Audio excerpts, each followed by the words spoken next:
Mining update, lesson about the industry and job hunt video. Welcome to Australian Mining for New Starters, and in today's video we're going to update all the prices. The lesson is going to be about how to make a plan to go and get yourself a mining job somewhere around Australia and where those jobs are, and then we're going to do a hunt for those jobs once we make our plan. So to start with, let's jump over and have a look at the gold price. And that's bounced right back. So the spot price finished in Australian dollars at $4,178 an ounce. So it would be a little bit more than that if you wanted to go and buy some jewelry at the moment. It is back over $2,700 an ounce US, which is also big. Copper came in at $13,683 a tonne Australian, which means everybody's still looking for that in a big way. So your two major areas where you're going to be finding lots of jobs and lots of entry-level jobs are on the copper and the gold mines around the country. If we flick over to coal, you'll see it's $123 US a tonne, which is holding its own, but it's still on that cusp of whether the companies are actually making money or not. When everybody was looking for coal miners 2 years ago, it was $400 a tonne, and it gives you an idea of how far it's dropped. The iron ore price, that's bouncing around still. It's spiked back up and now it's coming back down again. A lot of experts think that it's going to bounce between that $120 and $80 US, which is probably what it's going to do. But with the iron ore mines, it's pretty much not a, if you're going for an entry-level job, the issue with the iron ore mines is that the majority of them are going driverless or have gone driverless. So instead of getting a $150,000 a year job driving a truck on the surface in an iron ore mine, you're probably looking at a $75,000 a year job in Perth, clicking a mouse button in a call centre, operating that driverless truck. So that's where the iron ore's at with it all. If we come over to our map, which is a map of all the gold and copper mines around the country that are actually looking for people, we'll have a little bit of a talk about the plan to get a mining job. And one of the biggest plans, I suppose, to get a mining job is to recognise what's happened into the industry. And I'm just going to come over, this is on our mining job flowchart page on the Underground Training website. And if we just come down, and you can have a look and see that all these jobs are all in nice neat columns, and you'll see the shutdown and the utilities and construction work are all over here.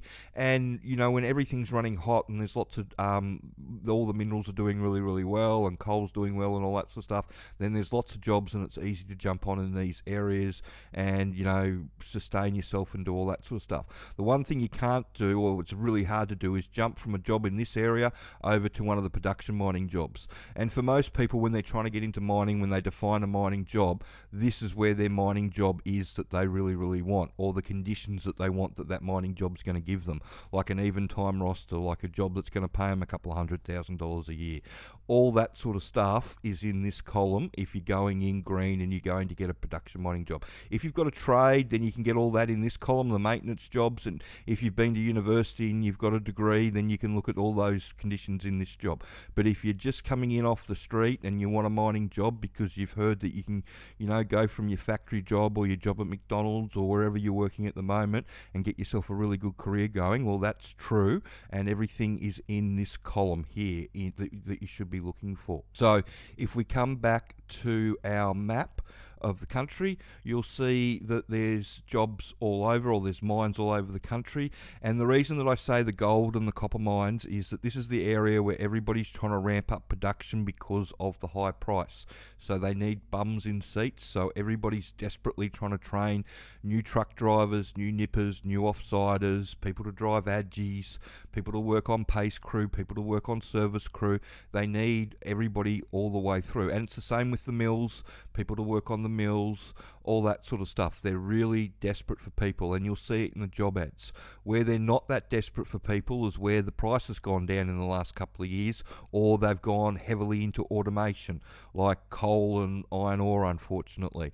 So what I'm trying to say to people in a nice way is that if you've set yourself up for one of these shutdown jobs or a civil job or a coal or an iron ore job, then you probably need to reassess what you've done and take a different approach, because at the moment, while there are a handful of jobs in those areas that they'll give away to new starters every year, it's only a handful, and the majority of people looking for work these days are set up, unfortunately, to try and get themselves a shutdown job or a utility job or something in construction.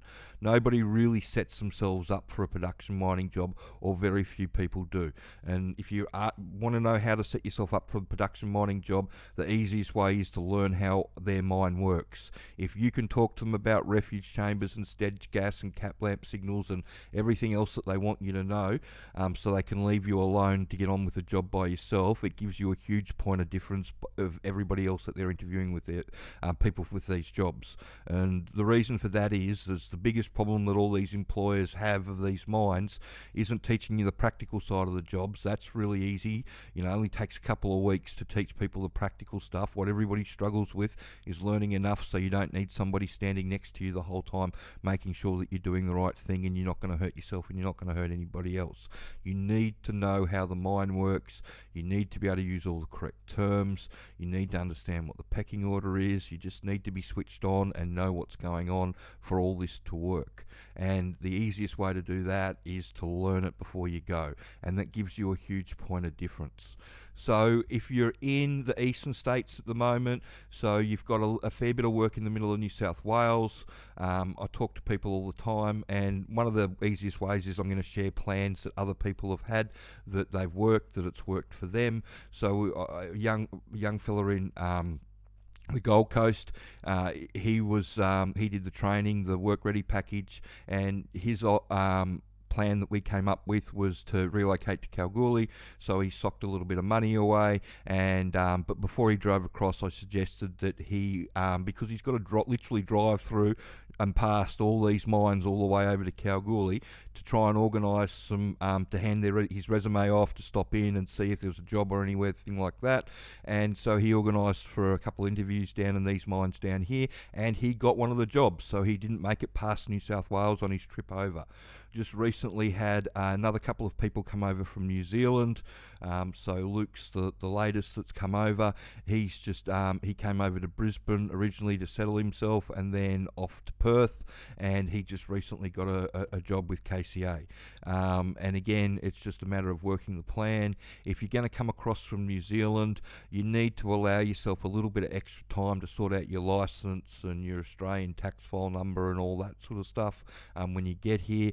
But don't do all the training and get your resume sorted and get all your knowledge so you're ready to go before you actually arrive.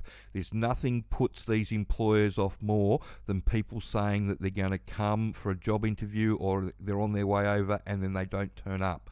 I know I've talked about this before, but it wasn't too long ago that you used to be able to do a medical in Melbourne or Sydney or Brisbane for a job in Perth, that you just had to tell them that you're relocating to Perth and you're going to take the job, and they'd medical you over there so you didn't have to come across and do all that sort of stuff, and then they just, you're just supposed to show up on the day to fly out. They've had that many people not show up, do the medicals, get the job, and then not show up for fly out day, that they've stopped doing it. And it is what it is.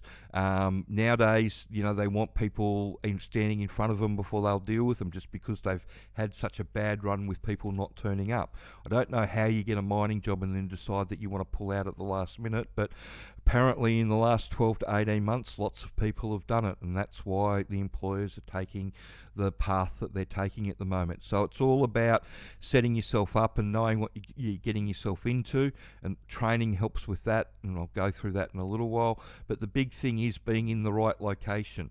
And so Townsville's a hub up here, Brisbane metro area is a hub. They don't fly and fly out of Sydney. It's all drive in, drive out. The only place that actually flies in and out of New South Wales that I know of, actual mine site, is Cobar, and they've started flying to Brisbane just to attract people. It's all drive in, drive out in Victoria. You've got a couple of big live-in mines, and there's a bit of drive in, drive out in Tasmania. Like I said, you've got all the stuff up in the north of Queensland. Lots of fly and fly out, big mines, not a lot of mines, but really big mines in South Australia. There's good opportunity to get on there. There's some fly and fly out of Darwin. There's lots of live-in jobs around Kalgoorlie, and there's bucket loads of fly out of Perth, and it's all the way up the spine, all the way up to the top. There's gold mines everywhere screaming for people. And the advice that I normally give on this page is to go where employers have got no choice but to hire new starters and give them what they want. And at the moment, that's gold and copper mines, and giving them what they want is somebody that they can throw in the deep end because they know what a bogger is and what a jumbo is, and they can tell them what a heading is and what a stope is and all that sort of wonderful stuff. If you can do that, it gives you a huge point of difference. So let's have a look at where some of these jobs are. We'll go to the underground, just type underground into Seek first, and you'll see them all come up. Barminco, pace crew, truck driver job in Queensland, underground, pacefill crew, entry-level nipper operator, entry-level truck, their truck driving jobs, surface and underground mine technicians, New South Wales, they're looking for truck drivers, pace crew. Anyway, you get the idea. There's lots and lots of jobs in these underground mines, and the reason there's lots of these jobs in the underground mines is that unlike the surface mines where they can create the exclusion zones for the driverless trucks, in the underground mines they can't create those exclusion zones. The trucks can drive themselves. They have been able to for a long time, but until they get to a situation where you can establish an exclusion zone where they'll operate exclusive of people not being there, you just can't do it in an underground mine. There's a mine in Africa that's trying to set itself up at the moment, and they're doing twin declines, and there'll be one decline that people will drive down, and there'll be another decline that the remote control trucks go down, but it's a very expensive way of doing things, and I can't see the companies, adopting that method anytime soon, and so it's going to be bums in seats for a long time to come, and that's why they're desperate for truck drivers. So if we look over at our truck driving one, you'll see all these truck driving jobs come up. Again, 2 years ago, before the driverless trucks really hit, this page would be full of surface traineeships and all that sort of stuff, and them looking for surface jobs. There's a road train job there, which is a bit rare. There's that underground truck job again, underground truck, underground truck, underground truck, underground truck, underground truck, underground truck operator, underground AGI operator, dump truck operator, large iron ore. So that's fairly rare, and that's been up for a while, but that's the first one that I've seen in a long time, and they'll want an experienced person for that job. So there's another underground truck driving job, dump truck job on the surface. Oh, that's actually probably one of the better jobs that I've seen around that's been posted for the surface. But again, that's just the one job. This page used to be full of jobs like that, and that won't be for an entry-level person. That'll just be going for an experienced person. It is what it is. There's lots of work around in the underground side of things, but there's not that much work on the surface because it's all gone driverless, unfortunately. And that's the big thing that people need to get through their heads, is that they, if they're seriously looking for a mining job and a mining career, then they really need to get into the underground side of things with the dump truck driving. And if we go over and have a look at the surface, and we go down, and again, like I was saying, when we do this, normally it's full of truck driving jobs around the place and operating jobs, but a lot of it is drillers, offsiders and drillers jobs now. And it is what it is because of the automation and the downturn in the nickel and the lithium price. There's not that much work around. And if we click over to shutdown work, this is interesting. There's a little bit around, but they're already looking for the 2025 and trying to get people on their books for the upcoming ones, but there's not a lot of work around at the moment, and we get contacted by a lot of TA people that have got experience that are looking for jobs that aren't able to get some. And this is the thing that you got to worry about, not the top end rate. It's this rate down here at the bottom end that's been slipping, and it's been coming down at a great rate of knots over the last 6 months as the experienced people gather up and they've got an oversupply. They reduce the rates. It just is what it is. The employers do it all the time. So that one's only going from $40 to $50 an hour. There's not that much work around. This would have been, 18 months ago or 12 months ago, this was full of stuff, especially with the big Nickel West shutdown that they were going to do. There was bucket loads of work around, and because that got cancelled, the rug pretty much got ripped out from underneath a lot of people, and we get hit up by people that with TA experience looking for jobs that just can't find anything at the moment. It's sad, but it is what it is. And lastly, civil mining, again, lithium and iron ore, it's all fallen in a great big heap. This used to be full of lots of jobs. It's not anymore. I mean, that's an underground job, that's an underground job, that's underground, that's surface mining. So that's probably your first actual construction jobs. And, they're reasonable sort of rates, but it's not a full-time job, and, that's sort of the lower end of that is what you're making full-time as an entry-level nipper or a truck operator. So it is what it is. There's lots of work around in the hard rock underground and the surface exploration side of things. Not so much on the shutdown and the civil and even the utility work like we looked at last week. That's the rate's gone down on that because they've got an oversupply of people.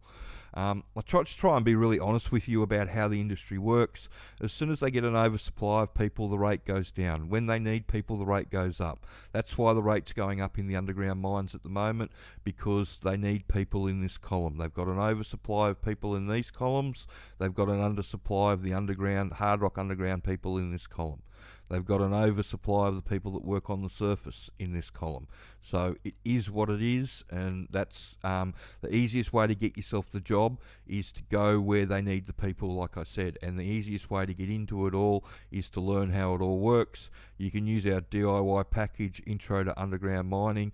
It teaches you how it all works. You can come down and you can click on these PDFs, and it takes you to this PDF, which you can have a look at, and it goes through exactly what you're going to learn, and teaches you the hard rock mine operation, ventilation, ground support, development mining, taking a cut, firing a cut, escape waste, production mining, paste fill.